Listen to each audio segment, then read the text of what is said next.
HbA1c test আসলে কি? যারা সুগার রোগের জন্য পরীক্ষা করাচ্ছেন তাদের জন্য একটি গুরুত্বপূর্ণ পরীক্ষা হলো এই HbA1c।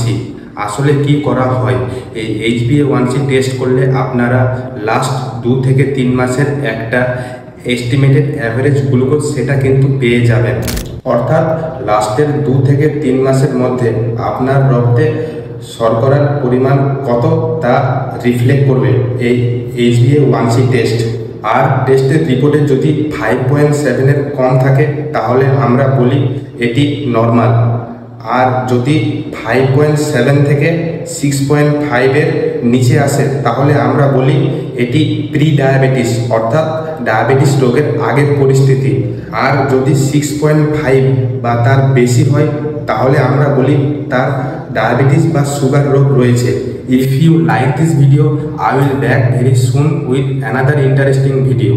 এইরকমই ক্লিনিক্যাল আপডেট পেতে আমার চ্যানেলটি সাবস্ক্রাইব করুন, নিজে ভালো থাকুন এবং অন্যকে ভালো রাখতে ভিডিওটি শেয়ার করুন।